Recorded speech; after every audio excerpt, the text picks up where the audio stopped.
Tamir Rice is a 12-year-old boy who was shot and killed in Cleveland by police when he was playing with his toy gun outside. The police showed up. They were responding to a 911 call, and they gunned him down within 2 seconds. So I want to rewatch the video here, and then we're going to come back and break it down, and I'm going to give you more information.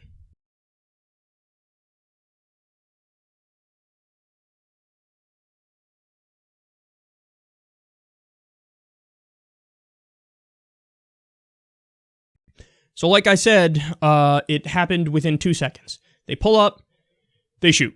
Pull up, shoot. Pull up, shoot. Pull up, shoot. It was no, you would think, hey, if you're really concerned, your life might be threatened here, you're arriving on the scene, you would think, give a little distance, first of all, because you don't know, it's a dangerous situation. So pull up maybe 100 feet away. Pull up, stay on the road instead of driving to where they drove to. No, pull up, get out, shoot. Pull up, get out, shoot. Now, you would think in police training that de-escalation tactics are taught where you don't immediately go nuclear, you try to calm down the situation. I mean, they have hostage negotiators where people have guns to the heads of kids, women, people, bank robbers, whatever. They have hostage negotiators who talk to people, try to talk them down off the ledge effectively. This is just show up, shoot within 2 seconds. So it's not even like, hey, there was a lag and, oh, weird movement. No, showed up, shot him.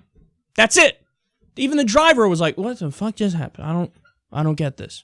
By the way, his sister showed up a few minutes later. The officer tackled his sister. Coming to check if the brother's okay. Danger! I am threatened! Attack! That's the only mode they have, apparently. So, yesterday, we learned there will be no charges against the officer. I need you to fully understand this. This isn't just, he went to court, he went on trial, he was found not guilty after a proceeding. No, this is, there will be no charges against him. Didn't even go through the process. So when people say, hey, let the justice system decide, and then it is what it is. No, but that didn't even happen. That didn't even happen. It wasn't like we have the trial, hey, he was not guilty. No. Didn't even get to a trial. They didn't even do a trial. No charges. So it was a grand jury proceeding at Cuyahoga County, and prosecutor Timothy J. McGinty threw the case. And he failed to get an indictment. Guys, you can indict anybody for anything. All you need to do for an indictment is present the case against the officer. That's it. There is no give the defense side as well in the indictment process. That happens during the trial. But he didn't want it to get to trial, so you know what he did in the indictment process when he's supposed to be presenting the evidence against the officer? He presented all the evidence in favor of the officer and didn't do any defense. And didn't do any defense, I should say, of Tamir Rice.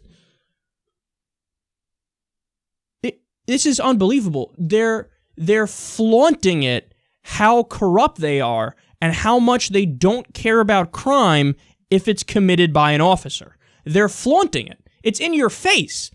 No, but see, the thing is, and this is why the story is so important, the thing is, it's not a debate anymore.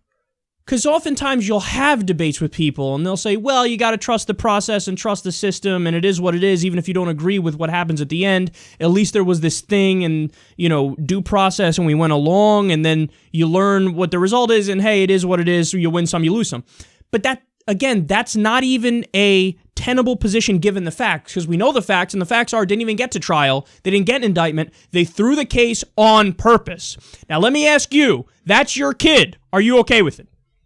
That's your kid. Just imagine we live in bizarro land, and that is your kid. That is your kid.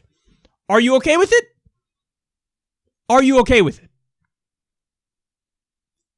I don't think anybody who's an honest person would say, yes, of course. If it's my kid and that happens, what are you going to do? Don't even have a trial. Let the officer get off. The officer who killed Tamir Rice is a guy named Timothy Lohman. He was fired from a previous police job for being mentally unstable. Didn't even have a trial. No trial here. He had a mental breakdown while he was at a shooting range, holding a gun. Apparently his girlfriend broke up with him, he couldn't take it, and he snapped. This is a guy who was hired by a different police department. And then when he does something that some would have said beforehand, hey, he might go crazy and do some shit like that, they go, oh, well, now we're just going to, do no justice continuously.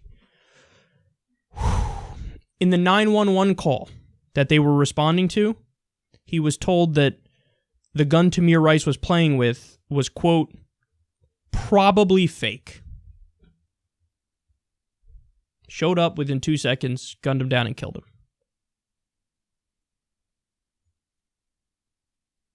You couldn't get a fiction writer to put on paper a clear case where the cop did something wrong and there should be justice done, there should be punishment, there should be jail time. You couldn't put it on paper any better. All the evidence is there. The 911 caller said, easy. The gun is probably fake. Showed up, killed him within 2 seconds. This is not a person who was fit to do what they were doing. This is not an action that is defensible by any stretch of the imagination. I don't care how, much you're embedded politically on one side or the other, or how much you're entrenched in the cops are always right, or whatever. If you can't see the facts of this case and say, there's something deeply wrong with the system, the problem is you.